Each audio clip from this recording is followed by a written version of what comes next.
यानंतर नांदेड लोकसभा मतदारसंघाचे लोकप्रिय खासदार माननीय प्राध्यापक रवींद्रजी पाटील चव्हाण नायगावकर यांचा सन्मान करण्याची विनंती मी रुपेशजी पाडमुख आणि शिवारी गाडे यांना करतोय की आपण सन्माननीय खासदार महोदयांचा या ठिकाणी सन्मान करावा। नांदेड लोकसभा मतदारसंघाचे लोकप्रिय खासदार, एक अभ्यासू युवा नेतृत्व माननीय रवींद्र पाटील चव्हाण यांचा सन्मान या ठिकाणी होतोय।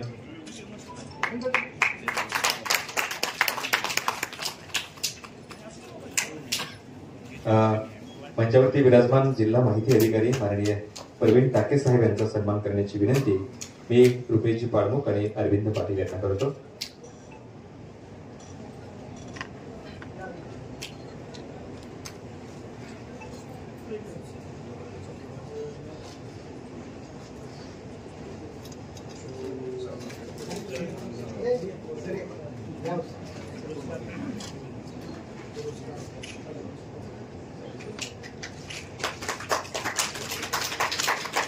मान्यवरांचं या ठिकाणी स्वागत आणि सन्मान झालेलं आहे। सर्व उपस्थितांचं मी शब्द सुमनाने अंतःकरणापासून स्वागत करतो। उद्या 6 जानेवारी हा पत्रकार दिन असतो, त्याच्या पूर्वसंध्येला हा सुंदर देखणा सोहळा या ठिकाणी संपन्न होतोय। पत्रकारांचाही गौरव झाला पाहिजे, त्यांच्या लेखणीचा सन्मान झाला पाहिजे, त्यांना अधिक बळ आणि ऊर्जा मिळाली पाहिजे, ही भूमिका रुपेश भाऊ पाडमुख गेल्या 17 वर्षापासून सातत्यानं राबवित आलेली आहे। मी या कार्यक्रमाचं प्रास्ताविक करण्यासाठी आणि आयोजनाच्या पाठीमागची भूमिका विशद करण्यासाठी महाराष्ट्र राज्य मराठी पत्रकार संघाचे उपाध्यक्ष डॉक्टर अभयकुमार दानगे यांना विनंती करतो की आपण कार्यक्रमाचं प्रास्ताविक करावं।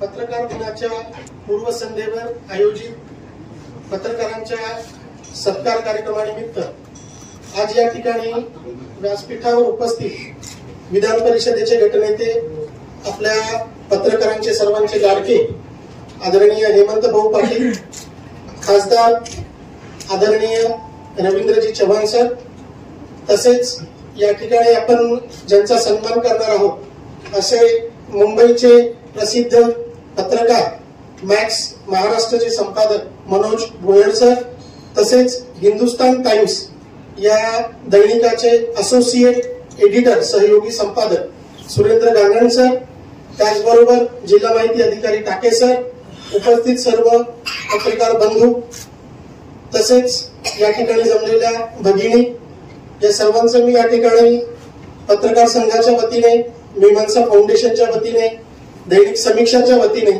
सर्वांचं स्वागत करतो। तसेच हा जो कार्यक्रम आहे, हा कार्यक्रम गेल्या 17 वर्षापासून अखंडपणे रुपेश पाडमुख हे चालवतात। त्यांच्यामध्ये त्यांची टीम आहे, त्यांचे सहकारी आहेत। विशेष म्हणजे हा कार्यक्रम आपण जेव्हा सुरू केला त्यावेळेस सुरुवातीला अनेकांचं सहकार्य मिळालं, ते आज देखील मिळतं, परंतु सांगणं एकच आहे की या ठिकाणी मुंबईचे मान्यवर पत्रकार उपस्थित आहेत।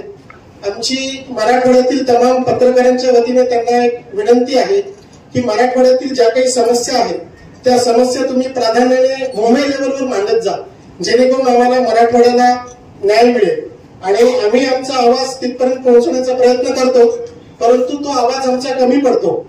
आता उदाहरण जर समजा द्यायचं झालं तर आदरणीय हेमंत भाऊ, मराठवाड्याची दगदगती मशाल आम्ही ज्यांना म्हणतो, त्यांना यंदा मंत्रिमंडळात स्थान भेटणं खूप गरजेचं होतं।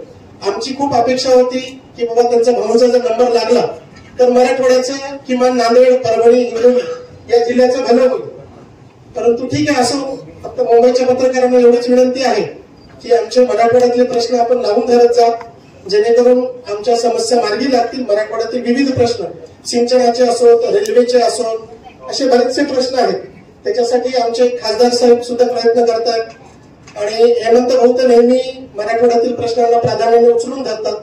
तर एवढीच विनंती आहे की आमच्या समस्त मराठवाडावासियांतर्फे की तुम्ही आमच्या समस्या मार्गी लावण्यासाठी आम्हाला मदत करा, त्याचबरोबर पत्रकारांना बळ मिळेल असं आपण मार्गदर्शन करावं, एवढीच विनंती। धन्यवाद नांगे साहेब, आपण थोडक्यामध्ये आयोजनाच्या पाठीमागची भूमिका विषय केली आणि मराठवाड्याचे काही प्रश्न रसाला लागले पाहिजे हे मान्यवर लोकप्रतिनिधी आणि पत्रकार बांधवांना आपण या ठिकाणी सांगितलं. यानंतर वृत्तपत्र क्षेत्रातील परिवार सोबत संपादकाची मुलगी कुमारी मीमांसा पांडू तिचा कौटुंबिक वाढदिवस आपण या ठिकाणी साजरा करूयात. मी मीमांसा आणि त्यांच्या आईला या ठिकाणी विनंती करतोय आपण पुढे यायचंय. पत्रकारांची लेख आहे. आज मान्यवरांच्या उपस्थितीत तिचा वाढदिवस या ठिकाणी मोठ्या उत्साहात संपन्न होतोय. मीमांसा तिचा हा कौटुंबिक वाढदिवस आज पत्रकार दिनाच्या पूर्वसंध्येला मान्यवरांच्या उपस्थितीत या ठिकाणी संपन्न होतोय. तिला खूप खूप शुभेच्छा. मीमांसा मोठी हो, ज्ञानवंत हो, यशवंत हो. आपण अनेक ठिकाणी पाहतो की मुली आता सर्व क्षेत्रामध्ये स्वतःला सिद्ध करतायत. अगदी रिक्षा ड्रायव्हर पासून विमानाच्या पायलट पर्यंत, शिक्षकापासून ते देशाच्या राष्ट्रपती पर्यंत मुलींनी धडक मारलेली आहे आणि स्वतःला सिद्ध केलेलं आहे.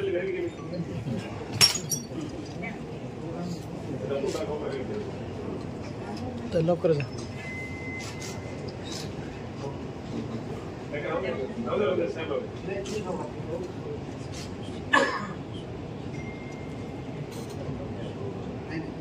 वाढदिवसाच्या निमित्ताने तुला खूप खूप शुभेच्छा. तुला निरोगी आरोग्य प्राप्त व्हावं, तुझे सारे स्वप्न पूर्ण व्हावेत.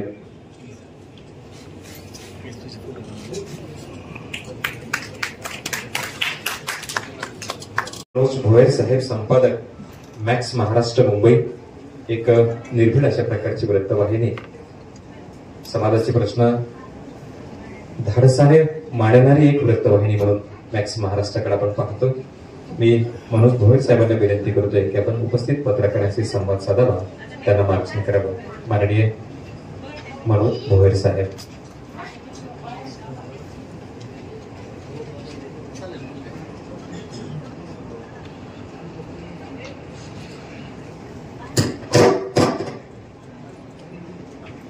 नमस्कार नांदेडकरांना आणि उपस्थित मान्यवर पत्रकार. नांदेड शहराचे खासदार रवींद्र चव्हाण आणि हेमंत पाटील हे आता विधान परिषदेचे आमदार जरी असले तरी विधानसभेपासून मी त्यांना ओळखतो आणि मला आठवतं की काही वेळेला ते या मराठवाड्याचे, नांदेडचे, परभणी, हिंगोली या भागातले प्रश्न आवर्जून विधानसभेमध्ये उठवायचे आणि नंतरच्या काळामध्ये मग ते लोकसभेत गेल्यानंतर तेवढासा काही संपर्क राहिला नाही, पण तरी सुद्धा अधूनमधून भेट व्हायची. ते आणि बाकी मला तुमची सगळीच ही जी काही टीम सकाळपासून दिसते ती खूप भावली, चांगले वाटले. पहिल्यांदाच अनेकांचा परिचय झाला. मीही नांदेडमध्ये पहिल्यांदाच आलो. म्हणजे इतकी वर्ष, 25-26 वर्ष पत्रकारिता करत असताना एखादा जिल्हा असा आपला राहून जातो की त्या जिल्ह्यामध्ये आपण गेलो नाही. आणि प्रवीण टाके सर हे नांदेडचे जिल्हा माहिती अधिकारी आहेत. ते मला ज्येष्ठ आहेत पत्रकारितेमध्ये आणि तसेही ज्येष्ठ आहेत वयानं. तर त्यांची भेट झाली आवर्जून इथे. ते अलीकडच्या काळातच इथे रुजू झाले. असे सगळे पाडमुख असतील. त्यानंतर डॉक्टर साहेब आहेत आपले अभय कुमार, पत्रकारिते डॉक्टर कमी असतात पण लॉ मधले डॉक्टर आहेत. तर सांगायचा मुद्दा इतकाच की एक संवाद तुमच्याशी साधण्याचा हा अत्यंत खूप चांगला योग होता आणि तो तुम्ही घडून आणला.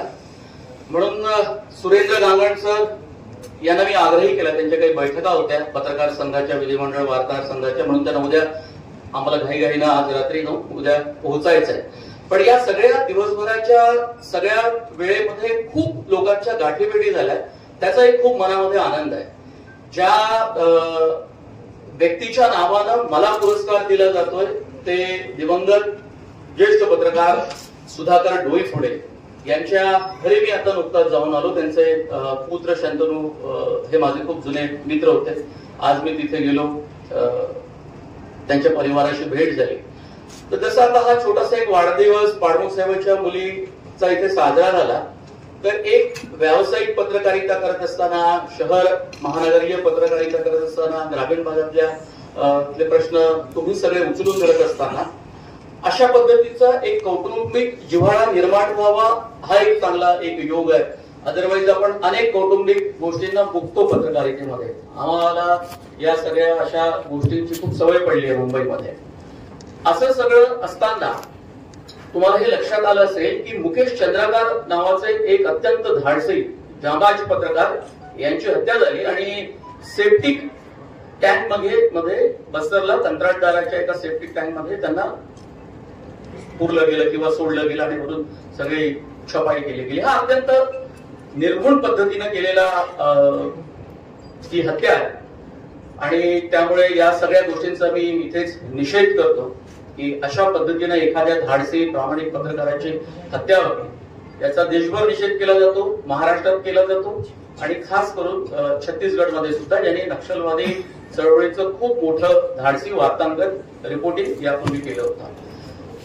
पत्रकार दिनाच्या पूर्वसंध्येला हा कार्यक्रम होत असताना आपल्यासाठी ही खूप अत्यंत आनंदाची गोष्ट आहे. राज्यभरात असे पत्रकारांचे सोहळे आयोजित केले गेले आज आणि उद्याही ते होतील. तर पत्रकार दिनाच्या काही दिवस अगोदर अशा प्रकारची हत्या व्हावी याचाही विचार झाला पाहिजे की हे का समाजामध्ये घडतं. एकीकडे महाराष्ट्रामध्ये बीडमध्ये संतोष देशमुख यांचं हत्या प्रकरण गाजत असताना आणि नवनव्या गोष्टी सातत्यानं माध्यमातून लोकांच्या समोर येत असताना खूप साऱ्या गोष्टींवर आपल्या समाजामध्ये आत्मचिंतन होण्याची गरज आहे. इतकी भयान ही घटना महाराष्ट्रामध्ये घडली. ज्या बीड जिल्ह्यामध्ये आंबेजोगाई सारखं अत्यंत सुसंस्कृत, तिथे मला जायचं एके दिवशी, तिथे खूप मित्र परिवार आपला आहे, इतकं सुसंस्कृत सगळं गाव असताना त्या जिल्ह्यामध्ये अशा प्रकारची घटना व्हावी ही अत्यंत महाराष्ट्रासारख्या सुसंस्कृत पुरोगामी म्हणवल्या जाणाऱ्या राज्यासाठी बिहार आणि उत्तर प्रदेशच्या पॅटर्न प्रमाणे घडलेली घटना अत्यंत खेदजनक आहे. समाजामधल्या अशा सगळ्या वेगवेगळ्या गोष्टी आपण उचलून धरण्याचा प्रयत्न करत असताना केवळ आपण निगेटिव्ह गोष्टी समाजासमोर ठेवायच्या का, तर या मताचा मी नाही. मी सकारात्मक पत्रकारितेकडे लक्ष देणारा आणि त्यावर लक्ष केंद्रित करणारा, फोकस करणारा पत्रकार जरी असलो तरी सुद्धा ज्या निगेटिव्ह गोष्टी असतात किंवा ज्या गोष्टी उचलून धरायच्या असतात किंवा ज्या गोष्टीसाठी पत्रकारांच्या पाठीशी आपण उभं राहिलं पाहिजे त्या ठिकाणी मला आवर्जून उभं राहावंसं वाटतं आणि त्याचा मला अभिमान आहे. आता खूप साऱ्या गोष्टी पत्रकार समाजामध्ये जशा बदलत गेल्या, काळ वेळ बदलत गेली, तशा खूप साऱ्या गोष्टी या पत्रकारितेमध्ये सुद्धा सातत्यानं बदलत जातात. कोरोना नंतरचा काळ आपण पाहिला आणि कोरोनाच्या काळामध्ये छोट्या छोट्या उद्योगांवर जसा परिणाम झाला तसा समाजातल्या या सगळ्या गोष्टी आपल्या वर्तमानपत्रातनं, साप्ताहिकांमधनं आणि टेलिव्हिजनमधनं, न्यूज चॅनल्समधनं, वृत्तवाहिन्यांमधनं टिपत असताना त्या पत्रकारांच्या आयुष्यात खूप वेगानं बदल झाले. यावर आम्ही दुपारी चर्चा सुद्धा करत होतो. तर हे बदल टिपणाऱ्या पत्रकारांच्या आयुष्यामध्ये एक प्रचंड मोठ्या प्रमाणात अस्वस्थता आली, कुटुंबात आली आणि ते सगळे वार तो ग्रामीण पातळीवरचा, तालुका पातळीवरचा, जिल्हा पातळीवरचा आणि महानगरात काम करणाऱ्या पत्रकार यांनी ते सगळे वार झेलले आहेत. ग्रामीण महाराष्ट्राचा म्हणजे वर्तमानपत्राचा जो ग्रामीण चेहरा आहे तो तुमच्यामुळे जिवंत आहे किंवा तो प्रभावी आहे आणि तुमच्यामुळे सातत्यानं या सगळ्या बातम्या शहरातल्या, महानगरातल्या वर्तमानपत्रामध्ये सुद्धा झळकत असतात, वाचायला मिळतात आणि त्यामुळे आमच्यासारख्या पत्रकारांचं मन सुद्धा अधिक संवेदनशील होतं, जागरूक होतं आणि अनेक गोष्टींकडे आमचं सुद्धा लक्ष वेधलं जातं आणि आम्ही तिथे जातो आणि तिथे जाऊन रिपोर्टिंग करतो. आज मी संपादक असताना सुद्धा मला लोकसभा आणि विधानसभेच्या निवडणुकीमध्ये मला एक प्रकारची ओढ असते की आपण शहर सोडून ग्रामीण भागात गेलं पाहिजे, ग्रामीण भागातल्या लोकांशी जास्तीत जास्त आपण संवाद साधला पाहिजे आणि ज्या नेत्यांचं, कुठल्याही पक्षाचे नेते असो, त्या नेत्यांच्या चांगल्या गोष्टी सुद्धा पुढे आणल्या पाहिजे, त्याचंही कौतुक केलं पाहिजे आणि आहे ज्या गोष्टी मांडायला पाहिजे त्या मांडल्या गेल्या पाहिजे आणि लोकांचा जो आवाज आहे तो बुलंद केला पाहिजे. त्या आवाजालाही कुठेतरी आपण जागा दिली पाहिजे किंवा त्या आवाजाला उंच स्वर प्राप्त व्हावा म्हणून प्रयत्न केले पाहिजे असं मला सातत्यानं वाटतं. मी जे करतो मी ते एकटाच करत नाही. तुम्ही मराठवाड्याचा उल्लेख केला अभय कुमार यांनी, बरोबर आहे. मराठवाड्यातले असे अनेक प्रश्न आहेत. वेगवेगळ्या जिल्ह्यामध्ये, ग्रामीण भागामध्ये अजूनही विकास झाला नाही, पण काही विकास कार्यक्रम घेऊन येणारे नेते असतील तर त्यांनाही आपण ताकद दिली पाहिजे, हे तितकंच खरं आहे. मराठवाड्यामध्ये सुरेंद्र नांगण हे लोकमत पासून त्यांनी पत्रकारितेला सुरुवात केली आणि हिंदुस्तान टाइम्स या भारतातल्या अत्यंत अग्रगण्य अशा इंग्रजी वर्तमानपत्रामध्ये ते मोठ्या पदावर आहे. असोसिएट एडिटर असले तरी सुद्धा एक रिपोर्टिंगची त्यांना नॅक आहे, एक शैली आहे आणि त्यामुळे मराठवाड्यात येऊन त्यांनी अनेक जिल्ह्यांमध्ये दौरा केला, त्याचं रिपोर्टिंग केलं, तिथले स्थानिक प्रश्न मुद्दे त्यांनी आपल्या वर्तमानपत्रात मांडले आणि स्वाभाविकरित्या सनदी अधिकाऱ्यांमध्ये इंग्रजी वाचनाचं प्रमाण हे जास्त असतं वर्तमानपत्राचं आणि त्या गोष्टीची निश्चितपणे त्यांनी त्यावेळी अधिकाऱ्यांनी नोंदही घेतली असावी अशी मी अपेक्षा व्यक्त करतो. आता तुम्ही म्हणाल की किती नोंद घेतली जाते, त्याचं काही पॅरामीटर नाही, पण एक लक्षात येतं की बातम्यांचा जो प्रभाव आहे तो प्रभाव कमी होत चाललाय का, अशा प्रकारची एक चिंता गेल्या काही वर्षांमध्ये आपल्या मनामध्ये उमटत आहे. तरी मला असं वाटतं की आपण कोणाच्या अंकित न होता चांगल्या गोष्टीला समर्थन देत असताना आपण या गोष्टी सातत्यानं मांडल्या पाहिजे. तो आपला डीएनए आहे, ती आपली वृत्ती असली पाहिजे आणि ते आपलं आद्य कर्तव्य असलं पाहिजे. अनेक वेळा आपण अंकित होण्याचा प्रयत्न करतो कोणाच्या तरी आणि कोणाच्या तरी लोभाला बळी पडतो किंवा आपण आहारी जातो. तर गुडविल म्हणून एखादी गोष्ट आपण केली, तो एक अपवाद आपण वगळला तर आपण एक तटस्थपणे अत्यंत प्रामाणिकपणे काही गोष्टी मांडल्या पाहिजे आणि तो आपला पत्रकारितेचा बाणा असला पाहिजे. काही वेळा आपण पॉझिटिव्ह म्हणून सकारात्मक एखाद्या चांगल्या माणसाला वर आणण्यासाठी प्रयत्न करतो तर ते करायला काही हरकत नाही.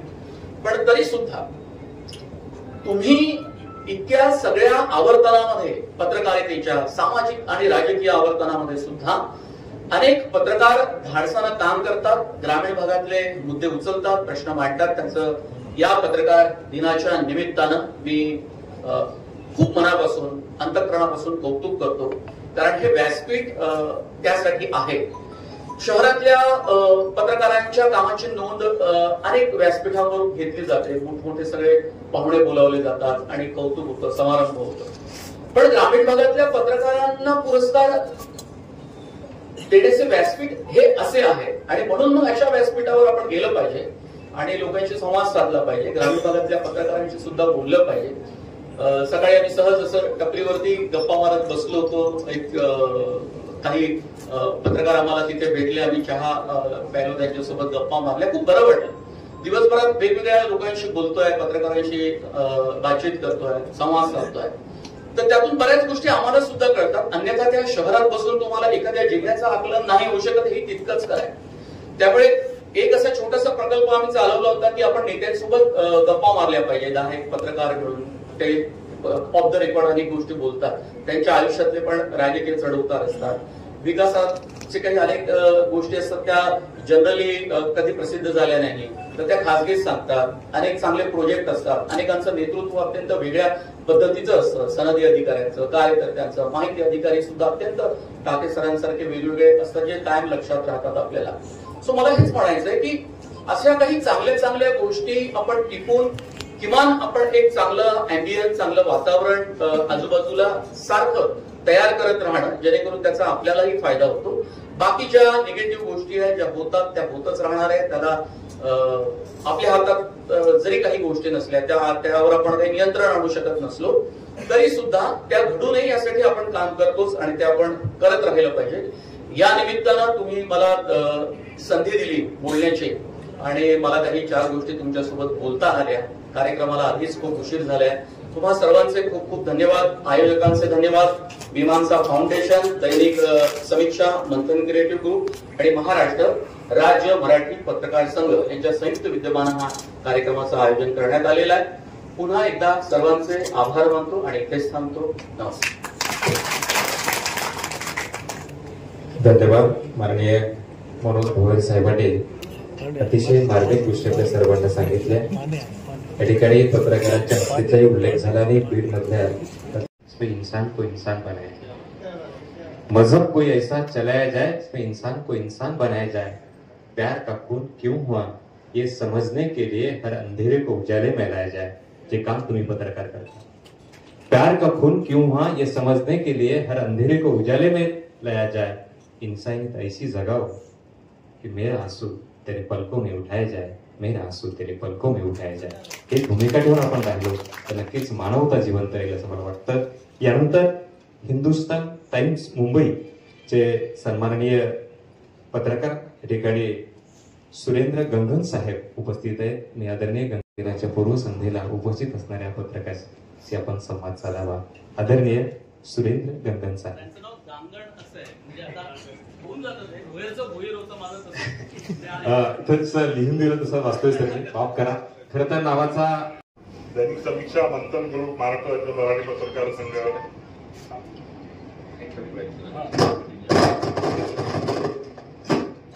यांच्यातर्फे पत्रकार दिनाच्या पूर्वसंध्येला आयोजित या कार्यक्रमात आपण सर्वांनी अत्यंत प्रेमाने आम्हाला बोलवलं, त्याबद्दल सर्वात आधी आपले आभार मानतो. इथे उपस्थित खासदार साहेब रवींद्र चव्हाण, आमदार साहेब हेमंत पाटील साहेब त्यांचं स्वागत करतो.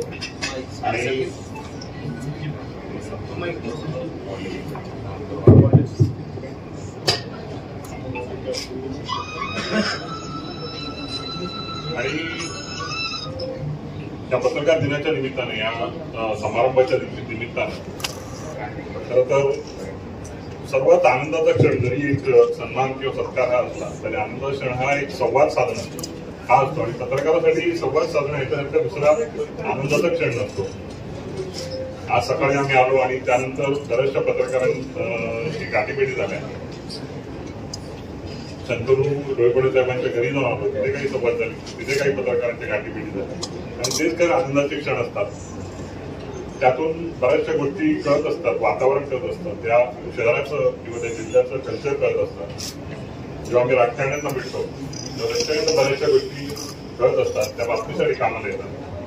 हेमंत पाटीलच्या संघटना ते आठवत नसेल, पण आम्ही वर्षामंगळ 2 वर्षापूर्वी रात्री 9:30 वाजता भेटलो होतो. तेव्हा दिवाळीच्या निमित्तानं मुख्यमंत्र्यांकडे एक भोजनाचा कार्यक्रम आयोजित केला होता. आणि ह्या मुद्दामाच्या वेळी मी सांगतोय की त्यांच्याबरोबर आमच्या गप्पा ह्या देशभरातल्या शिवाजी महाराजांच्या संग्रहालयावर चालल्या होत्या. आणि त्यांचं जे ज्ञान आहे संग्रहालयांबद्दलचं शिवाजी महाराजांचं, त्याने खरोखर आम्ही प्रभावित झालो. माझ्यावर वर कुलकर्णी होते, ते पण पत्रकार आहेत आणि ते चांगले अभ्यासक आहेत. मला तेवढं ज्ञान नाहीये, पण या दोघांच्या ज्या गप्पा चालल्या होत्या त्यात मी सामील झालो होतो. आणि चव्हाण साहेबांनी 2दा भेटलो. एकदा ते प्रचारक होते अर्धापूरमध्ये मला भेटले तेव्हा त्याच्या बाबांचा प्रचार करत होते. नंतर लोकसभेला काँग्रेसच्या कार्यालयात भेटलो तेव्हा ते स्वतःचा प्रचार करत होते. तर मुद्दा हा आहे की संवाद हा एक महत्वाचा मुद्दा असतो. मला इथे फक्त 2 ते 3च मुद्दे पत्रकारिते संदर्भात मांडायचे. अभय कुमारजी म्हणाले की आमचे मराठवाड्याचे प्रश्न जे आहेत ते तुम्ही राष्ट्रीय दैनिकात किंवा मुंबईच्या स्तरावर मांडले पाहिजे. तर ते तर मांडतच असतो आम्ही, पण त्याचा सर्वात मोठा स्रोत कोण असतो तर तो इकडचे पत्रकार असतात. आम्ही अभय कुमार दांगेंच्या संपर्कात असतो किंवा इतरही जे लोकल लेवलचे पत्रकार असतात त्यांच्याकडून जी माहिती मिळते ती शेवटी आम्हाला राष्ट्रीय स्तरावर किंवा राज्याच्या स्तरावर मांडताना कामाला येत असतो. आणि ते खरं आम्ही मांडण्यापेक्षा तुम्ही जे आम्हाला माहिती देता ती महत्वाची असते. आणि कधी कधी जेव्हा तसं परळीची घटना, परळीमध्ये जेव्हा ओबीसी आणि मराठा समाजामध्ये संघर्ष चालला होता तेव्हा परळीमध्ये होतो किंवा बीडमध्ये होतो किंवा जालन्यामध्ये होतो आणि एक मोठे फुल पेज आम्ही आर्टिकल केलं होतं. तर त्यावेळी खरोखर तो संघर्ष खूप टोकाचा होता, 2 जमातींमधला संघर्ष होता. आणि ते जाणवत होतं की संघर्ष म्हणजे आज जे परळीमध्ये घडतं किंवा जालन्यामध्ये जे पडसाद उमटतात, परभणीमध्ये पडसाद उमटतात, ते 6 महिन्यांपूर्वी मी जेव्हा जुलैमध्ये त्या परिसरात होतो तेव्हा जाणवत होतं की इथे खूप काही भयंकर असं खूप आतमध्ये काही गोष्टी खतखत आहेत.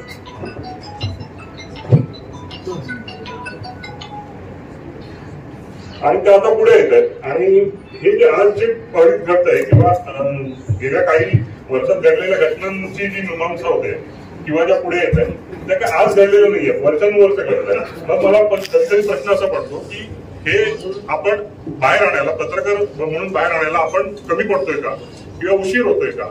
आजही ज्या घटना ज्या पद्धतीने परळीच्या माध्यमात किंवा परळीच्या संदर्भात बाहेर येत आहेत ते तेवढ्या प्रभावीपणे येत आहेत का?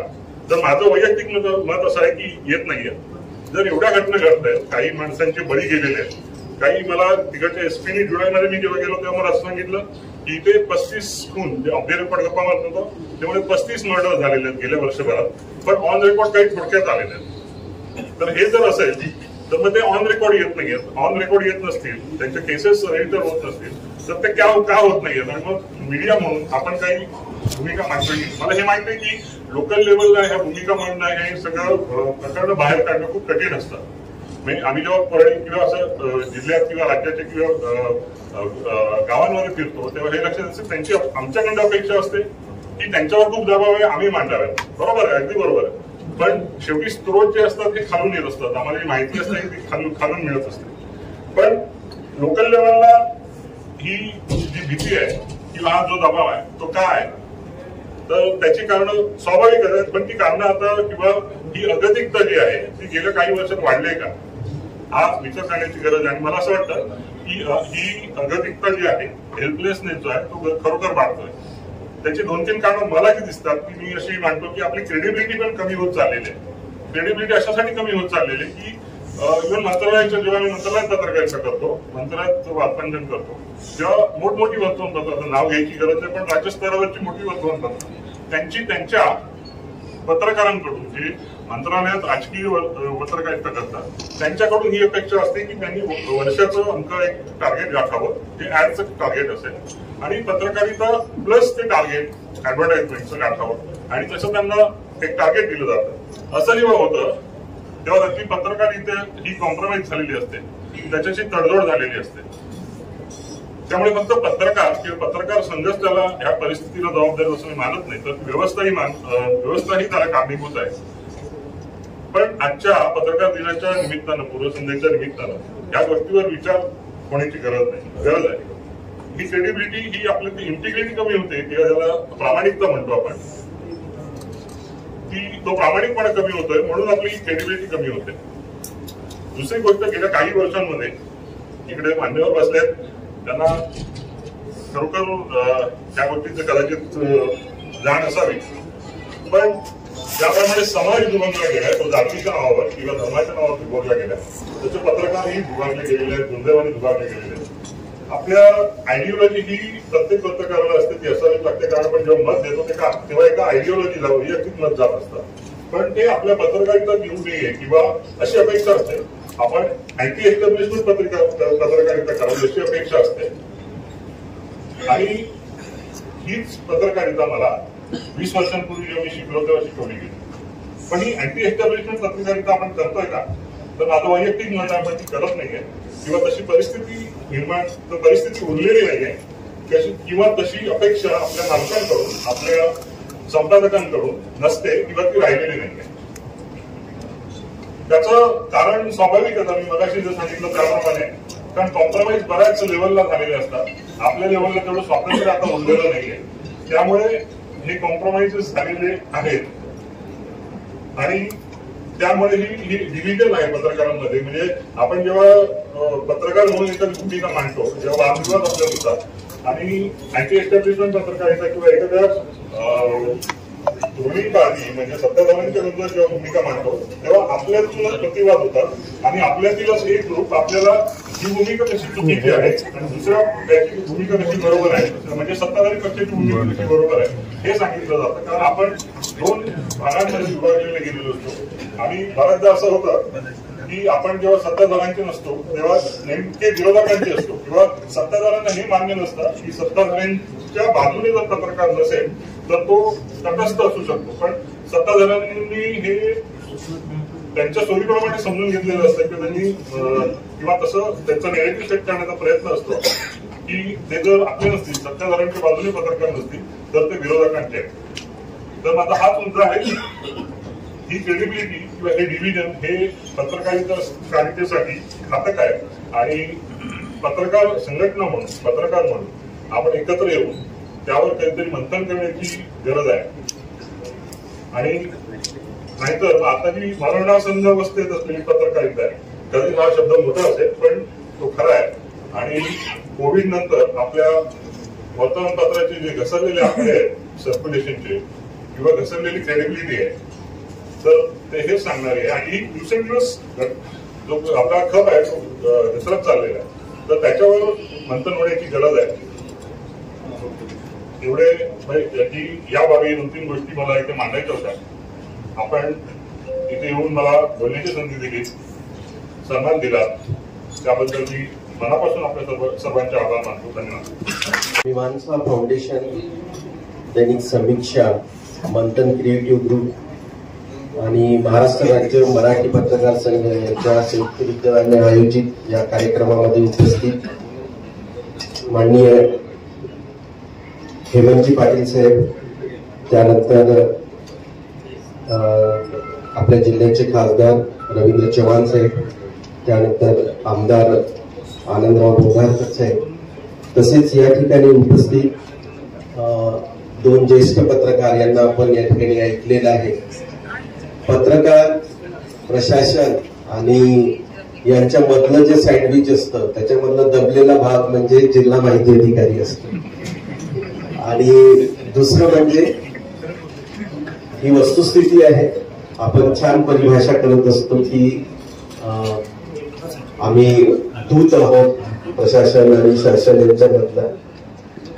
या दोन्ही पत्रकारांसोबत पत्रकारिता करत असताना आणि त्यानंतर आता प्रशासनात असताना नेहमी संपर्क आला. मला सांगायला आनंद होतो की ज्यांनी कोणी पत्रकारांची निवड केली असेल त्यांच्यासाठी तरी आपण टाळ्या वाजवल्या पाहिजे. तर मी सुरेंद्र गांगण यांचं तर विशेष या ठिकाणी कौतुक करेल की त्यांनी या काळामध्ये अख्खा नांदेड जिल्हा पिंजून काढला होता. आणि दोन्ही लोकसभेच्या काळातच माझी नेमणूक इकडे झाल्यामुळे मला ते मी होतो संपर्कात त्यांच्या. मुंबईचे बहुतेक पत्रकार आपल्या जिल्ह्याबद्दल विशेष संपर्कात होते. आणि या काळातल्या ज्या टीव्हीवरच्या ज्या डिबेट तुम्ही बघितल्या असेल त्यामध्ये भोयर साहेबांचं जे ग्रामीण पत्रकारिता आणि या ठिकाणचे जे महत्वाचे मुद्दे आहेत त्या संदर्भातलं जे त्यांचं विवेचन असतं ते महत्वाचं असतं. पत्रकार दिनाच्या निमित्तानं उद्याही आम्ही काही कार्यक्रम या ठिकाणी आयोजित केलेले आहेत. एक 14-15 वर्ष पत्रकारिता करून मग शासनात आलो असल्यामुळं त्या अधिकाराने एक पत्रकारितेच्या संदर्भात मला 2 शब्दात असं बोलावंसं वाटतं की राष्ट्रपतीच्या मुलालाही उद्या वाटलं की पत्रकार व्हायचं आहे तर तो होऊ शकत नाही आणि झाला तरी तो टिकू शकत नाही. कारण हा एक असा व्यवसाय आहे ज्या व्यवसायामध्ये तुमचं दातृत्व असणं खूप गरजेचं आहे. हा व्यवसाय तुम्हाला खूप काही पैसा कमवून देईल हे कधीच शक्य नाही. आणि अशा पद्धतीचे स्वप्न पडणारे काही वर्ष राहतात पत्रकारितेला, मग ते कंटाळतात आणि ते बाहेर पडतात. हे असं चक्र आहे की याच्यामध्ये वृत्तीची फकीरी असणं खूप गरजेचं आहे. माध्यमं बदलत चालली आहेत.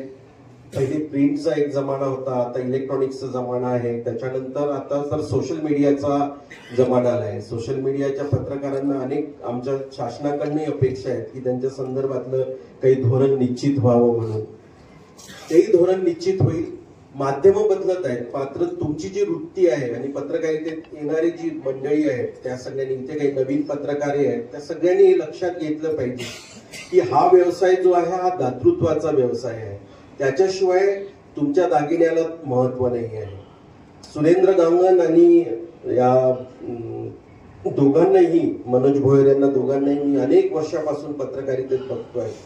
तर या प्रत्येकाच्या नावावर कुठल्या ना कुठल्या अशा स्टोरीज आहेत की एक 10-15 वर्षातल्या स्टोरीज असतात की ज्याच्यामुळे यांची ओळख पूर्ण महाराष्ट्रात राहते. आपली सुद्धा ओळख अशी असली पाहिजे. आणि पत्रकार म्हणजे प्रस्थापितांच्या विरोधातलाच माणूस.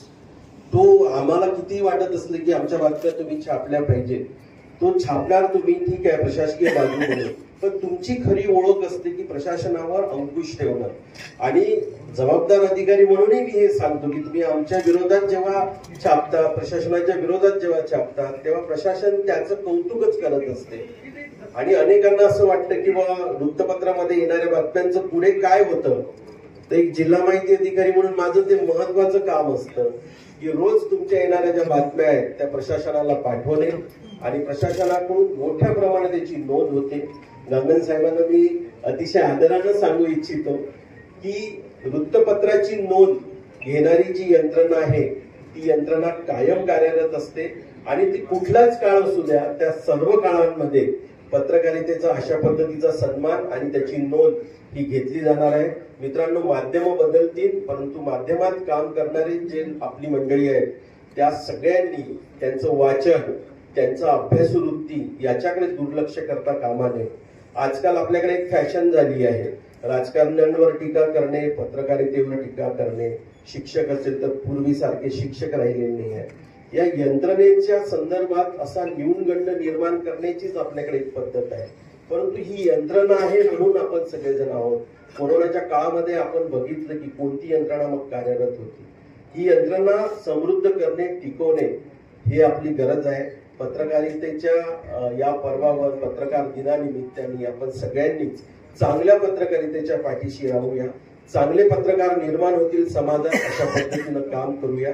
तशीच यंत्रणा निर्माण करूया. त्यांनी आपल्या विरोधात जरी छापलं असेल तर त्याचा सन्मान करण्याची आपली एक प्रवृत्ती ठेवूया. आणि पत्रकारिता ही चौथा स्तंभ आहे, तो आज नाही आहे, लोकशाहीसाठी अतिशय उपयुक्त आहे. आणि जोपर्यंत भारतामध्ये लोकशाही आहे तोपर्यंत पत्रकाराच्या सन्मानामध्ये कधीच कमी होणार नाही, ही मला अतिशय यांनी आश्वासक करून मी या ठिकाणी सांगू शकतो. पुन्हा एकदा पत्रकार दिनाच्या सगळ्यांना शुभेच्छा देतो. एका चांगल्या कार्यक्रमात या ठिकाणी मला आवर्जून बोलवण्यात आलं, त्याबद्दल मी आयोजकांचे, आमचे मित्र पाडगल साहेबांचे आभार मानतो आणि मला संधी दिल्याबद्दल मी आभार व्यक्त करतो.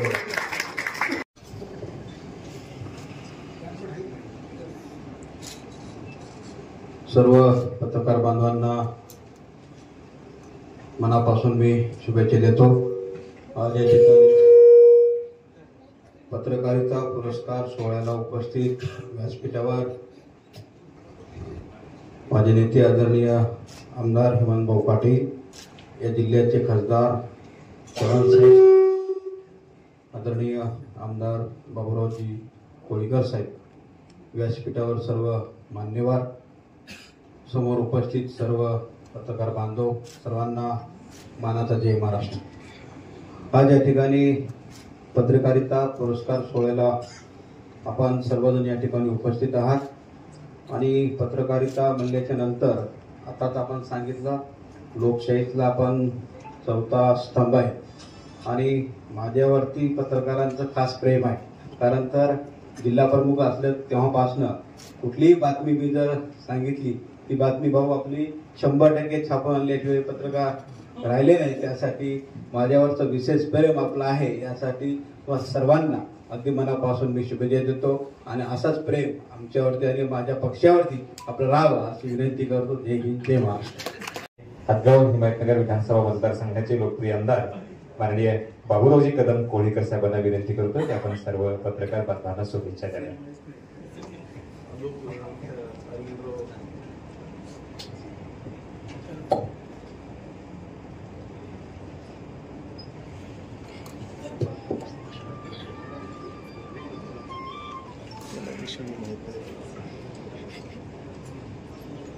पत्रकारिता पुरस्कार सोहळा 2025 वर्ष 17वे. आज सन्माननीय आमचे नेते या कार्यक्रमासाठी आवर्जून उपस्थित आहेत. हेमंतभाऊ पाटील विधान परिषद सदस्य, त्याचबरोबर रवींद्र चव्हाण साहेब खासदार नांदेड, त्याचबरोबर आमचे मित्र आमदार बोंडारकर साहेब दक्षिण नांदेड, सुरेंद्र गंगन साहेब हिंदुस्तान टाइम्स मुंबई, त्याचबरोबर मनोजी भोयर मॅक्स महाराष्ट्र मुंबई, त्याच्यानंतर प्रवीणजी टाके साहेब जिल्हा माहिती अधिकारी नांदेड. आणि जिल्ह्यातून आलेले सर्व पत्रकार बंधूंनो, खर तर आपण 17 वर्षापासून हा लगातार पत्रकारिता पुरस्कार सोहळा देत आहोत आणि हे दिलंच पाहिजे, कौतुक केलंच पाहिजे. कोणीतरी समोर येऊन कौतुक केलं पाहिजे. थाप मारली तरच माणसाला आणखी थोडस काम करण्याची शक्ती येते. आमच्या कोंडाळकर सरांनी सांगितलं त्याप्रमाणे मला सुद्धा सगळ्याचे सहकार्य असते. मी कुठल्याच इलेक्शन मध्ये कोणालाच त्याचेच नाव मला माहितच नाही, त्याचे दिलं नाही, तरी सुद्धा मला एवढं सहकार्य करतात काय की माहित नाही. कोणालाच जाहिरात दिलेली नाही, असंच कोणी टाकली तरच. खरंच तर मी म्हणजे आणि हे पैसेच लागतात हे किंवा पत्रकार असेच आहेत हे माझ्यासाठी तरी डोक्यातून काढून टाका. हे विषय हे सगळं चुकीचं आहे. लोक सांगतात ना पत्रकार असे आहेत, पत्रकार म्हणजे कोणीच माझ्या विरोधात नाही म्हणलं तरी मी अभिमानानं आपल्या उद्याच्या पत्रकार दिनानिमित्त मी जाहीर सांगतो. म्हणजे दुसऱ्यासाठी कसे वाईट मला का वाईट नाही हे सुद्धा म्हणजे आणि कधीच मी बार एवढ्यासाठी सांगायलो की सिंगल कुणासाठी जाहिरात सुद्धा दिलेली नाही, कधी दिली नाही, तरी सुद्धा माझ्या सगळे एकही नाही कुणावर माझा आरोप नाही किंवा ते पत्रकार माझ्या एखाद्या सोबत माझं वैर पण असू शकते, परंतु त्या म्हणजे पेपर विषयी माझी काही दुश्मनी नाही ना. ठीक मी समजू शकतो आमचं पटत नसेल, परंतु त्यांनी सुद्धा काही असं माझ्या कुणी हे नाही. त्यामुळं पत्रकारावर किंवा पेपरवर असं बोलणं मला तरी उचित वाटत नाही. आणि मागच्या वर्षी मी बोललो होतो, परंतु पत्रकार मंडळी आमच्या हदगाव आणि हिमायतनगर तालुक्यातली सगळे जेवढे पत्रकार आहेत तेवढ्याला 10 लाख रुपयाचा एका वर्षासाठी इन्शुरन्स मी उतरून देण्याची जे काही खर्च येईल ते मी घेतला होता. परंतु त्यांनी आणून म्हणजे माझ्याकडे डॉक्युमेंट आणून दिले नाही. आपले अरविंदराव मागच्या वेळेस सुद्धा सांगितले होते त्याला काही आधार कार्ड स्वतः यायला लागते ना. आपण 1 वर्ष झालं चांगलं झालं, कोणाला काही दुखापत सुद्धा झाली नाही. परंतु आता मी उद्याच्या उद्या नेट पेमेंट त्यांच्याकडे करणार आहे. आणि ह्या वर्षात तरी सगळ्या 100 असो आमचे छोटे प्रिंट मीडिया असो काय इलेक्ट्रॉनिक असो सगळ्यांचे इकडच्या तालुक्यातले 100 तिकडचे 100 200 लोकांचं मी 10 लाख रुपये त्यांना स्वतःसाठी तरी काढून देण्याचा निश्चित मी शब्द दिलेला. उद्याच्या उद्या कोणाच्या तरी मागे जबाबदारी देतो आणि मनापासून या पुरस्कारानिमित्त शुभेच्छा देऊन थांबतो. जय हिंद जय महाराष्ट्र. धन्यवाद. माननीय आमदार बालाजीराव कल्याणकर साहेब यांचा या ठिकाणी उपस्थित सन्मान.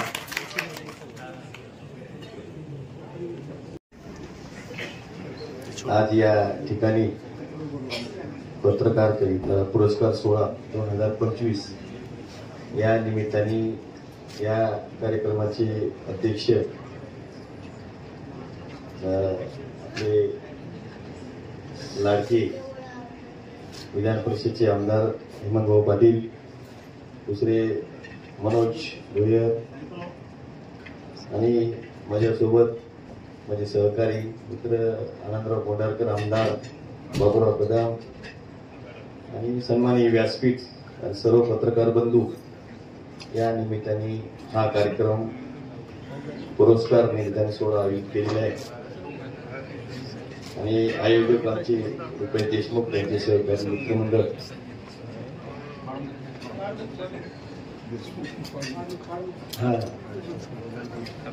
तर हा कार्यक्रम पुरस्कार सोहळा आयोजित केलेला आहे, त्याच्याबद्दल आमचाही सत्कार या निमित्ताने प्रतिनिधीचा यांनी आयोजित केले त्याच्याबद्दल मी त्याचे खूप आभार मानतो आणि अभिनंदन करतो. एक पत्रकार आणि एक प्रतिनिधी यांचे जवळचे संबंध असतात आणि त्यांचे जे काम असते पत्रकार लिखाण आणि लिखाणावर प्रतिनिधी ठरत असतो. त्या निमित्ताने जसं पत्रकारांना एखाद्या निगेटिव्ह लिहिलं एखाद्या पॉझिटिव्ह लिहिलं लगेच आम्ही दुसऱ्याशी फोन लावतो, व आमचं निगेटिव्ह काय लिहिलं. ही पत्रकार म्हणतो तुम्ही असं असं केलेलं. काही गोष्टी खरे असतात, काही खोटे असतात. आणि मी एकच विनंती करतो की आपल्याला सगळ्यांना जे खरं असेल खरंच लिहायचं, खोटं असेल तर खोटंच लिहायचं. आम्ही खोटं केलं असेल तर खोटंच लिहून टाकायचं. ही खरंच चांगली गोष्ट आहे. चांगले पत्रकार असतात, विचार एकोणएकाचे अलग असतात. त्या निमित्ताने चांगली गोष्ट आहे, कारण तुमच्या सोबत आहे. कारण त्याच्याशिवाय एकोणएकाचे संबंध चांगले ठेवावे लागतात. आणि या निमित्ताने हा पुरस्कार कार्यक्रम ठेवलेला आहे, त्याच्याबद्दल मी त्यांचं सगळ्यांचं कौतुक करतो. आणि जास्त वेळ न बोलता आम्ही तुमच्या सोबत आहे, तुम्ही आमच्या सोबत राहा या निमित्ताने सांगतो. सगळ्यांना शुभेच्छा देतो की आपण पत्रकार दिनाच्या औचित्याने उपस्थित पत्रकारांना संबोधित करावं, शुभेच्छा द्याव्या.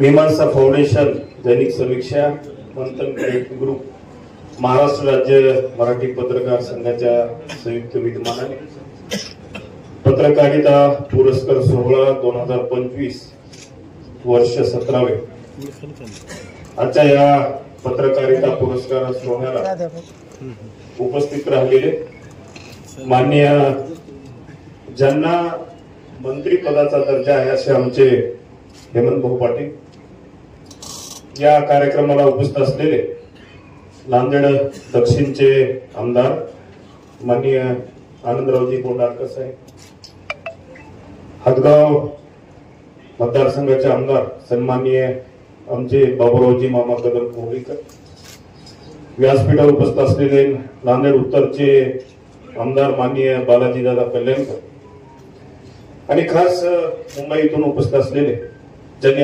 अत्यंत कमी शब्दामध्ये आणि चांगलं मार्गदर्शन केलं आपल्या सर्वांना, असे हिंदुस्थान टाइम्सचे मुंबईचे आमचे सुरेंद्रजी गंगल, मॅक्स महाराष्ट्राचे मुंबईचे मनोजजी भोये, व्यासपीठावर उपस्थित असलेले जिल्हा माहिती अधिकारी टाकसाहेब, ज्यांनी कार्यक्रम आयोजन केला अत्यंत सुरेख असा गोपेजी षडमुख, सूत्रसंचालन करणारे आमचे सर, या कार्यक्रमाला उपस्थित असलेले जिल्हाभरातून आलेले सर्व पत्रकार मित्र. खर तर षडमुख साहेबांचा हा 17वा वर्ष आहे कार्यक्रम आयोजित करण्याचा, आणि मला वाटतं अत्यंत चांगले वेगवेगळे उपक्रम गोपेजी षडमुख साहेब आपल्या माध्यमातून घेतात. आज पत्रकार दिनाच्या पूर्वसंध्येला त्यांनी जो अत्यंत सुरेख कार्यक्रम आयोजित केलेला आहे, सर्वप्रथम पत्रकार दिनाच्या पूर्वसंध्येला सर्व पत्रकार मित्रांना पत्रकार दिनाच्या हार्दिक शुभेच्छा देतो. आता पत्रकारावर काय बोलावं, खरं तर हा एक मोठा प्रश्नचिन्ह. पत्रकारिताच विषय असा आहे की तो कधी न संपणारा विषय. आताच बालाजी दादांनी सांगितलं की राजकारणी, लोकप्रतिनिधी आणि पत्रकारांमध्ये एक समन्वय कुठेतरी आपला असला पाहिजे. कारण एखाद्याने चांगली बातमी दिली तर आम्ही त्या पत्रकाराची पाठ थोपडतो, आणि एखाद्याने वाईट बातमी दिली तर लगेच त्याच्यामध्ये ऍक्शनला रिॲक्शन कुठेतरी होत असते. पण पत्रकार कशी बातमी देतात हे त्यांच्यावर बरेचसे डिपेंड असतात. आता आम्ही रोज पेपर वाचत असतो, एखाद्या पत्रकाराला आवड असते की त्याचं टायटल असं द्यायचं व्यवस्थित की आता ते आम्ही बातमीमधली वाचलीच पाहिजे. काय बरोबर आहे का? असे कितीतरी बातम्या येतात की असं टायटल असते की अरे मध्ये काय आहे, आता ते वाचल्याशिवाय बातम्या आम्हाला करमत नाही. पण असे काही काही बातम्या येतात, वर टायटल असते पण मध्ये त्याविषयी बातमीच नसते. म्हणजे वर टायटल वेगळं असते, मध्ये दुसरीच बातमी असते. म्हणजे अशा काही बातम्या असतात. पण पत्रकार असा एक विचार मांडणारा आहे की त्याची लेखणी किती तळपते, तो त्या लेखणीमधून किती व्यक्त होतो त्याच्यावर पण खूप महत्वाचं असते. व्यक्त होणं हे खूप महत्वाचं आहे. तुम्ही कसं व्यक्त होता, तुम्ही त्या विषयाची मांडणी कसं करता त्याच्यावर खूप महत्वाचं आहे. कारण वाचन वर्ग हा खूप अभ्यासू असतो. वाचन करणारे खूप अभ्यासू असतात, म्हणून त्याच्यामध्ये तुम्ही मांडणी कसं करता त्या आणि एखादे विषय असे खूप अवघड असतात की बाबा आपल्याला ही पेपरला तर बातमी द्यायची आहे, पण त्याची मांडणी आपण कशी करावी. अशा काही गोष्टी असतात की ते आपल्याला तर पेपरला बातमी द्यायची, पण त्याची मांडणी कशी करावी हे पण खूप विचारपूर्वक करावं लागतं. म्हणून पत्रकारिता हा विषय काही सोपा नसतो. आज नवीन नवीन पत्रकार आपल्यामध्ये येत आहेत. काही जणांना वाटते पत्रकार म्हणजे खूप सोपं गोष्ट आहे, ऐकायला घेतलं पत्रकार झालं. पण पत्रकार नावाला होणे आणि पत्रकारिता करणे याच्यामध्ये खूप जमीन आसमानचा फरक आहे असं मला वाटतं. आणि आपल्याला समाजाला या ठिकाणी पुढे दिशा देण्याचं काम हे महत्वाचं पत्रकार वर्गांचं आहे. समाजाला दिशा देण्याचं काम शैक्षणिक क्षेत्रात असेल, राजकीय क्षेत्रात असेल, औद्योगिक प्रत्येक क्षेत्राला शिखरावर नेऊन पोहोचण्याचं काम हे आपल्या महत्वाचं काम आपल्या हातात आहे. म्हणून आपण एक महत्वाचा दुवा या भारत देशामध्ये जर महत्वाचा दुवा जर म्हणलं तर पत्रकारिता आहे. त्याच्यामध्ये इलेक्ट्रॉनिक मीडिया असेल, टीव्ही चॅनल असेल, आपलं प्रिंट मीडिया असेल, सर्व मीडिया. आणि आज आपण जी गोष्ट कानाकोपऱ्यातून देशामध्ये ते विदिन मिनिट आपण टीव्हीवर बघतो, पेपरमध्ये येते. त्याच्यामुळं आपण जी पत्रकारिता करत आहात ते खूप महत्वाचं योगदान या देशामध्ये आहे. आज भारत महासत्ता आपण बनण्याचं स्वप्न जे बघतो त्याच्यामध्ये सुद्धा मोलाचा वाटा पत्रकार मित्रांचा आहे असं मला या ठिकाणी सांगायचं आहे. अधिकचा वेळ घेणार नाही कारण हेमंत भाऊलाही पुढे कार्यक्रमाला जायचं आहे. आज आमचे रुपेशजी पाठमुख साहेबांनी जे बोलवलं आणि सत्कार केला त्याबद्दल मी आभार मानतो. आणि त्यांच्या बोलवण्यानं आपल्याशी आम्हाला संवाद साधता आला त्याबद्दल मी आपल्या सर्वांचे परत एकदा पत्रकार दिनाच्या पूर्वसंध्येला आपला हार्दिक असे अभिनंदन करतो आणि माझे 2 शब्द संपवतो. जय हिंद, जय महाराज. छत्रपती शिवाजी महाराज पत्रकार काय करू शकतो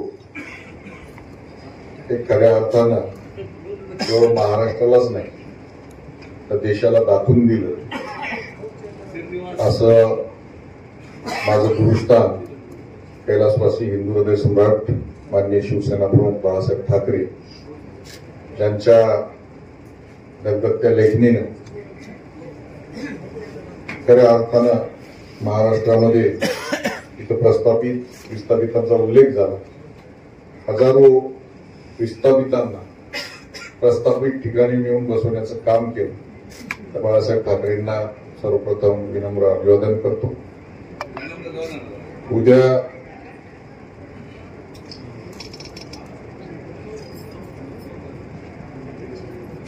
तर म्हणजे आपला सोहळा होता, परंतु एक दिवस अगोदर आमचे मित्र श्री रुपेशजी पाडमुख यांनी एक दिवस अगोदर हा कार्यक्रम घेतलेला.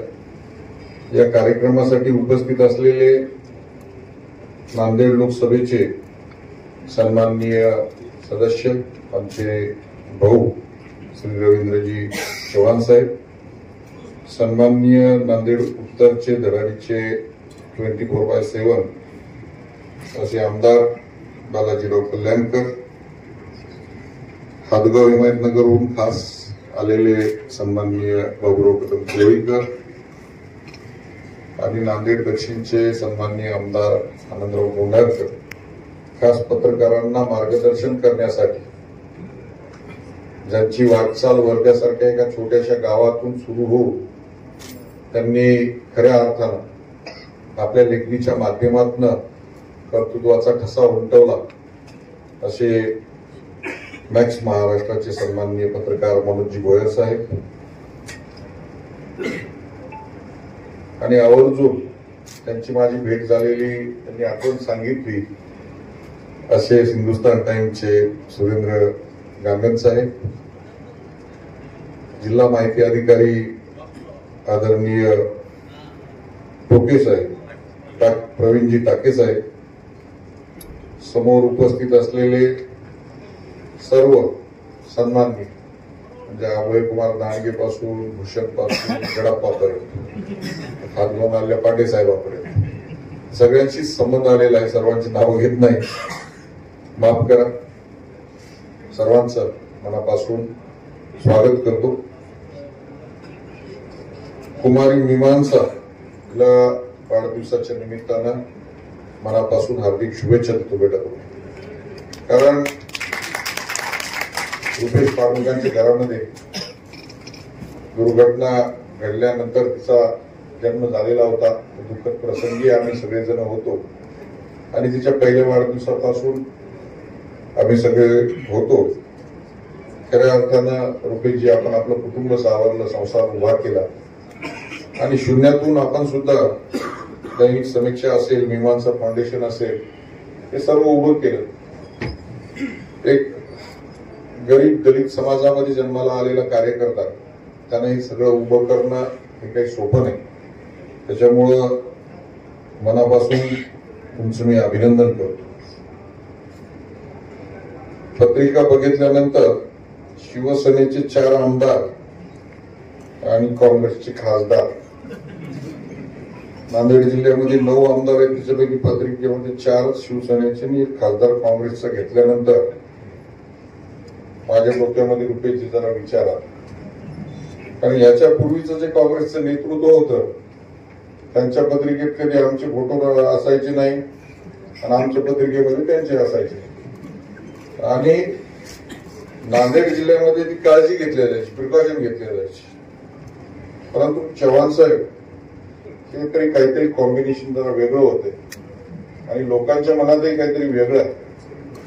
त्याच्यामुळं तुम्ही सुद्धा जनमताचा काय कल आहे हे बघून जिल्ह्यातली जी काय आपली राजकारणाची दिशा आहे ही आता ठरवण्याची वेळ आलेली आहे. त्याच्यामुळं रुपेशजीचं अजून एक विशेष अभिनंदन करतो. तुम्हाला सुद्धा जे काही आतले प्रवाह असतात राजकारणाच्या आतले, बाहेर दिसतं वेगळं, तर ते प्रवाह तुम्ही या निमित्तानं का होईना व्यासपीठावर आणलेले असो. त्याची चर्चा आणि त्याचा उहापोह पुढील काही दिवसामध्ये वेगवेगळ्या निवडणुकीच्या निमित्तानं दिसणार. या पत्रकार दिनाच्या निमित्तानं आपल्याला मनापासून शुभेच्छा तर मी देतोच, परंतु खऱ्या अर्थानं भोयर साहेब पत्रकारांमधले विस्थापित म्हणता येईल अशी सर्व मंडळी मला समोर इथं नांदेड जिल्ह्यातली बसलेली दिसत आहे. शिवा कांबळेंपासून तर ही सर्व मंडळी. इथं आनंदराव बोंडारकरांनी उल्लेख केला, बाबूराव कदमांनी उल्लेख केला की आम्हाला कुठलं कोणी पॅकेज मागितलं नाही, जाहिराती मागितल्या. तेही विस्थापित होते, तुम्ही विस्थापित होते. त्याच्यामुळं दोघंही विस्थापित एकमेकांना न्याय देतो. परंतु आता तुम्ही आमदार झालेले आहात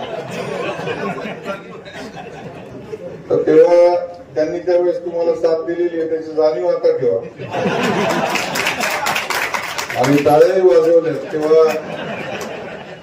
जे मी काय बोलतोय त्या गोष्टी लक्षात ठेवा.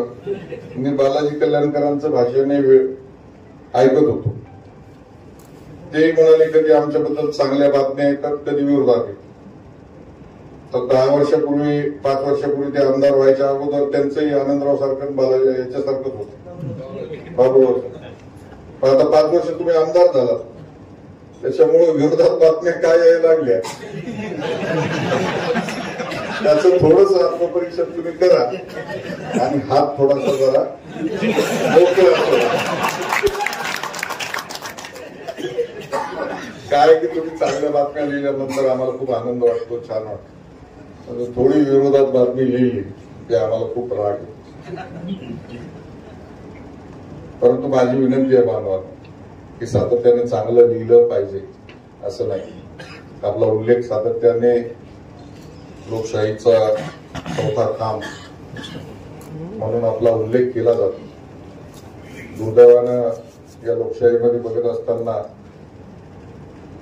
देशातल्या मी महाराष्ट्रातल्या दोन्ही सभागृहामध्ये आता काम केलेलं आहे, देशाच्या सर्वोच्च सभागृहामध्ये काम, की राजकारण्यांचा जिथं अंकुश संपतो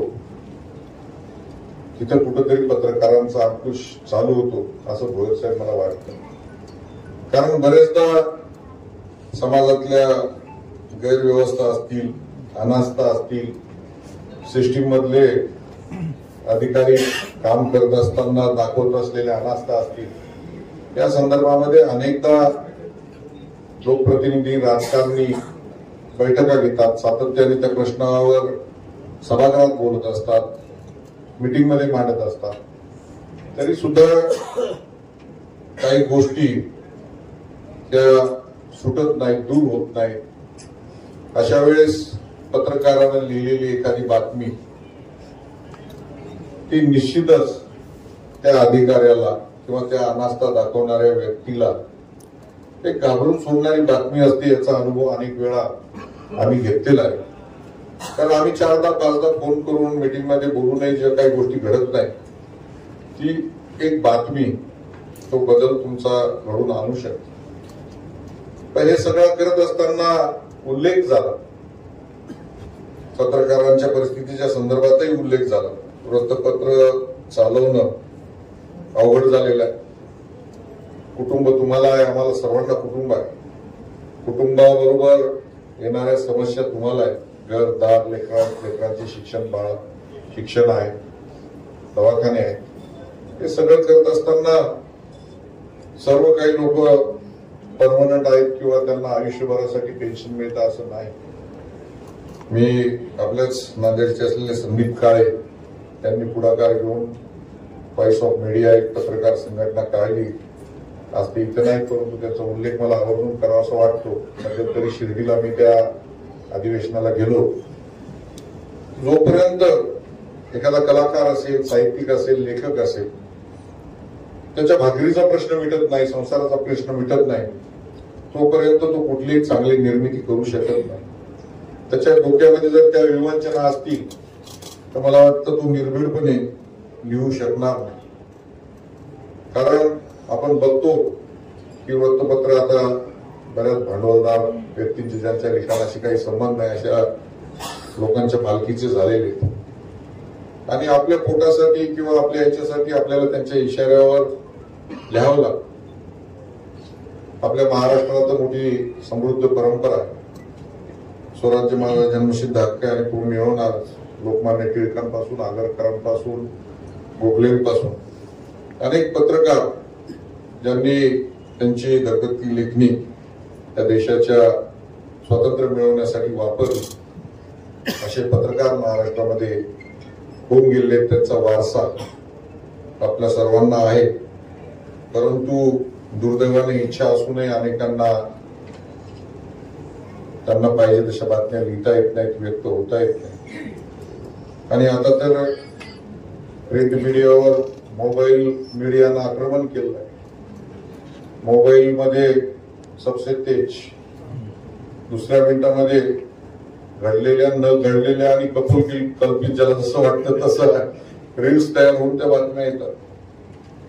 परंतु सुरेंद्रजी, मला वाटतं की याच्यामुळे काही प्रिंट मीडियाचं महत्व कमी झालेलं नाही.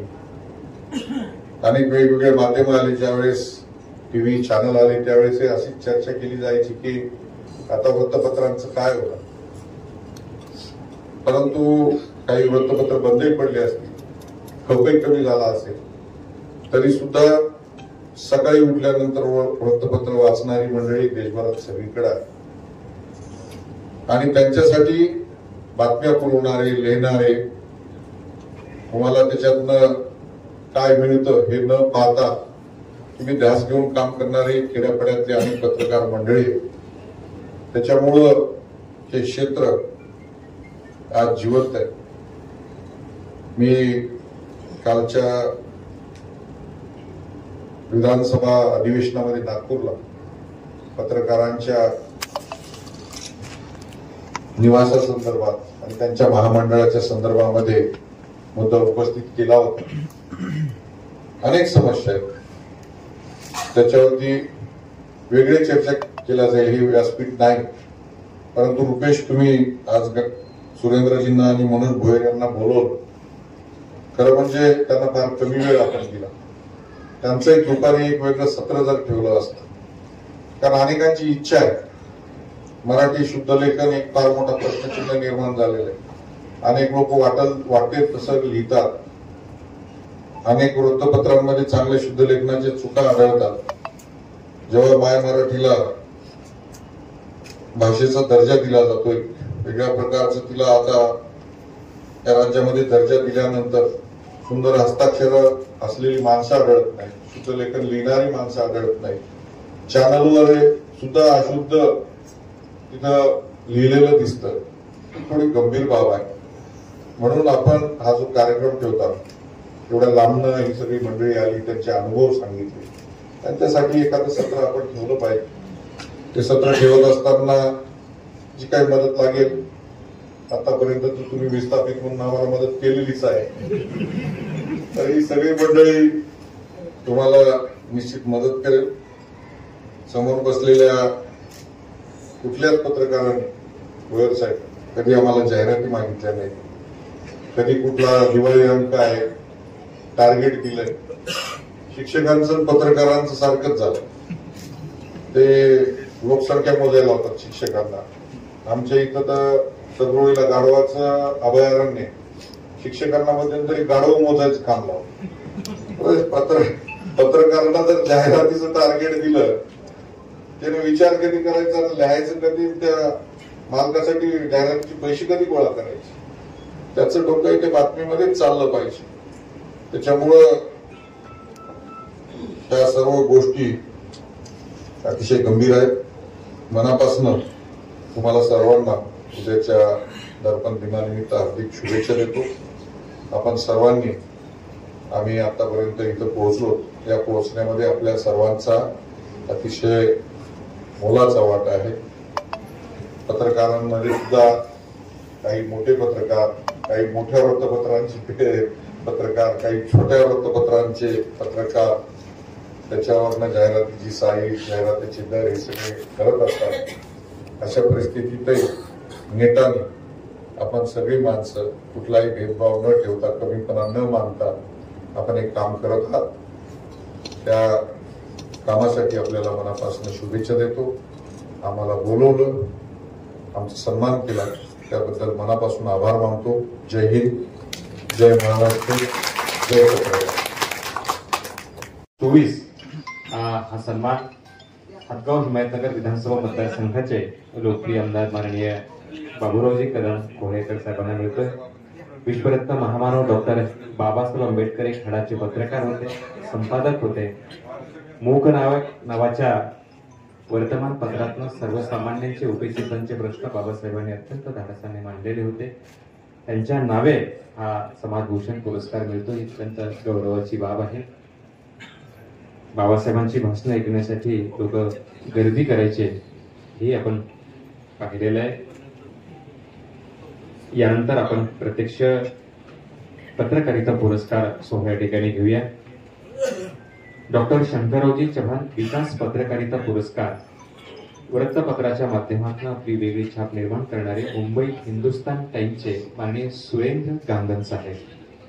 डॉक्टर शंकररावजी चव्हाण साहेबांनी जलसिंचनामध्ये खूप मोठं काम केलंय, आपल्या सर्वांना ज्ञात आहे. महाराष्ट्रात जे 18% सिंचन आहे, त्यातलं 80% सिंचन हे डॉक्टर शंकररावजी चव्हाण साहेबांच्या धोरणातून मिळालेलं आहे. त्यांच्या नावेचा हा प्रतिष्ठित पुरस्कार डॉक्टर शंकररावजी चव्हाण विकास पत्रकारिता पुरस्कार. यानंतर कैलासवासी सुधाकरराव डोईफोडे प्रेरणादायी पत्रकारिता पुरस्कार. मॅक्स महाराष्ट्र मुंबईचे संपादक माननीय मनोज भोयर साहेबांना जातो, तर जोरदार टाळ्या वाजवा. सुधाकररावजी डोईफोडे साहेब एक निर्भीड पत्रकार होते. मनोज भोयर साहेबांचं भाषण पण आपण ऐकलं, त्यांनी खूप छान आपल्या सर्वांना संबोधित केलं. त्यानंतर स्वर्गीय रामेश्वर बियाणी जीवन गौरव पत्रकारिता पुरस्कार. मागील 25 वर्षापासून परभणी जिल्ह्यातील पूर्णा येथे दैनिक लोकमत मध्ये कार्यरत राहून वंचितांचा आवाज म्हणून ओळखले जाणारे ज्येष्ठ पत्रकार विजय बगाटे. या ठिकाणी वंचित, विस्थापित अशा अनेक बाबीवर चर्चा झाली. वंचिताचा आवाज कुठेतरी बुलंद झाला पाहिजे, विस्थापितांचे प्रश्न धडास लागले पाहिजे, यासाठी आपली लेखणी झिजली पाहिजे. यानंतर स्वर्गीय अनिल कोकिळ स्मृती पत्रकारिता पुरस्कार नायगाव सारख्या ग्रामीण भागात दैनिक सामनातून लेखन करून ओळख निर्माण करणारे माननीय पंडितजी वाघमारे हे उपस्थितांना विनंती करतोय की आपण टाळ्या वाजवल्या पाहिजे. आपले बांधव आहेत त्यांची लेखनी. यानंतर डॉक्टर शंकररावजी चव्हाण विकास पत्रकारिता पुरस्कार ग्रामीण नायगाव तालुक्यातील बरबडा सर्कल मधून सामान्यांचे प्रश्न दैनिक सकाळमध्ये मांडणारे चंद्रकांत सूर्यतळ. मी त्यांना विनंती करतोय पुरस्कारासाठी आपण यायचंय. डॉक्टर शंकररावजी चव्हाण विकास पत्रकारिता पुरस्कार ग्रामीण. त्यानंतर दैनिक समीक्षा कर्तृत्व सन्मान पुरस्कार लातूर जिल्ह्यातील उदगीर येथे गुन्हेगारीच्या बातम्यात आपला हातखंडा निर्माण करणारे लक्ष्मण उगिले. अशी पत्रकारिता करायला धाडस लागते. माननीय उगिले साहेबांचे निश्चित अभिनंदन आहे. यानंतर पंचनामाकार लक्ष्मणराव गायकवाड निर्भीड पत्रकारिता पुरस्कार हातगाव तालुक्यात वृत्तपत्र क्षेत्रासहित सामाजिक कार्यात अग्रेसर राहून गरजवंतांचे प्रश्न मांडणारे आणि सर्वांचे मामा म्हणून परिचित असलेले दैनिक पुण्यनगरीचे माननीय पंडितरावजी पतंगे साहेब. पंडितराव पतंगे साहेब एक ज्येष्ठ पत्रकार आहेत. अनेक वर्षापासून ते हातगाव या ठिकाणी राहतात. त्यांचे काही मित्र या ठिकाणी आले. माननीय दत्तरावजी शुक्ळकर साहेब वाटेगावचे शालेय समिती अध्यक्ष. पतंगे मामा या नावाने ते लोकप्रिय आहेत. अतिशय निर्भीडपणे ते बातम्या लिहितात म्हणून त्यांना निर्भीड पत्रकारिता पुरस्कार या ठिकाणी मिळतोय. पंचनामाकार लक्ष्मणरावजी गायकवाड पंचनामाकार या त्यांच्या वृत्तपत्राच्या माध्यमातून धाडसाने लिहायचे. त्यांच्या नावे हा पंडितराव पतंगे मामा यांना पुरस्कार मिळतो. त्यानंतर मीमांसा फाउंडेशन ह्युमन राईट्स पुरस्कार अगदी कमी वेळेत वृत्तपत्र क्षेत्रात नाव कमावत सामाजिक पदावर कार्यरत राहणारे साप्ताहिक गंगाखेड केसरीचे रामप्रसाद ओझा. माननीय ओझा साहेब यांचा या ठिकाणी सन्मान होईल.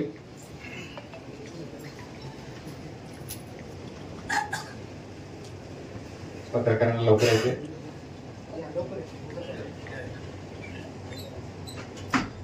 त्यानंतर स्वर्गीय अनंतरावजी नागापूरकर वृत्तपत्र विक्रेता पुरस्कार शहर अगदी कमी वयातच वृत्तपत्र विक्रीत सातत्य ठेवणारे नांदेडचे खयूम खान पठाण.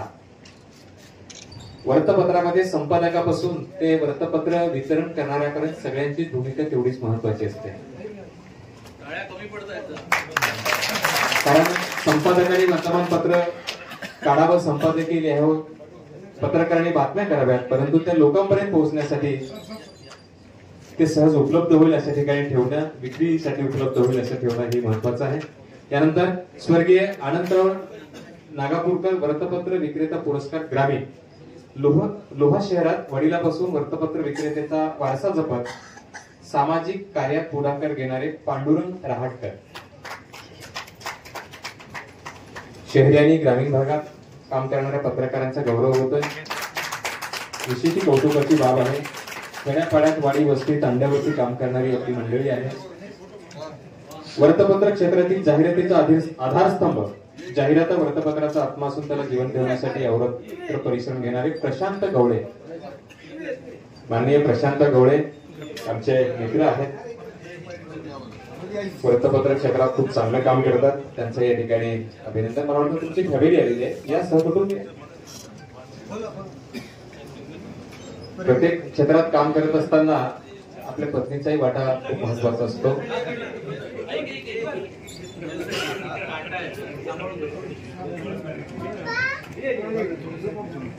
प्रशांत गवळे. त्यानंतर मंथन क्रिएटिव्ह सोशल मीडिया पुरस्कार वृत्तपत्र क्षेत्रात सेवा देत सोशल मीडियातही आपला नावलौकिक करणारे जयपाल गायकवाड. मी नाही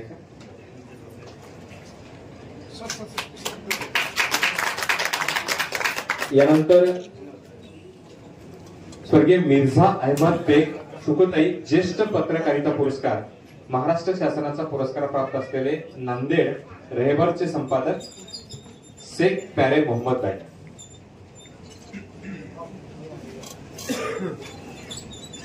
त्यानंतर वृत्तपत्र क्षेत्रातील सहकारी दुवा संगणक चालक.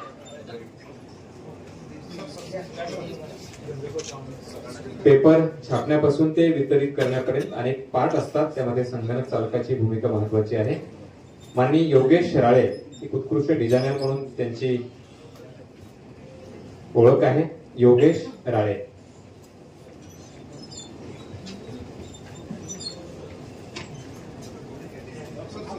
त्यानंतर वृत्तपत्र क्षेत्रातील तिसरा डोळा म्हणजे फोटोग्राफर.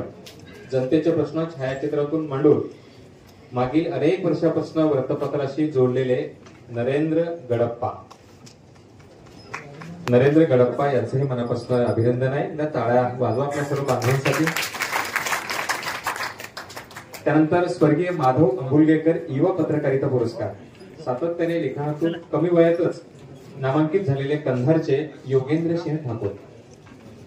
योगेंद्र सिंह ठाकूर. त्यानंतर स्वर्गीय सुरेश पटणे मुद्रण सेवा पुरस्कार. वृत्तपत्र क्षेत्राचा महत्वाचा घटक म्हणून छपाईकडे पाहिलं जात असून मागील अनेक वर्षापासून सेवा देणारे संजय उकळे. माननीय संजय उकळे.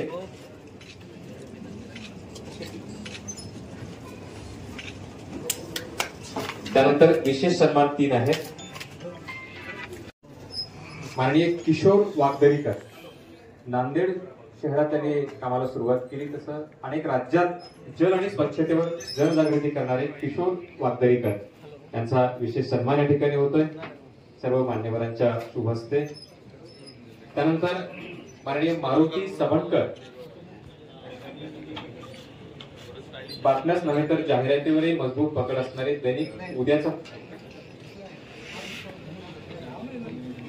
यानंतर माननीय महेंद्र गायकवाड.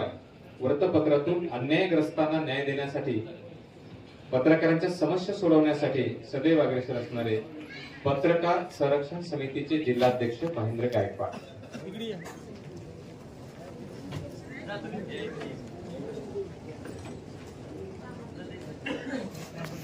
या ठिकाणी सुद्धा सन्मान झाला पाहिजे. खूप छान सुचवलं भाऊने.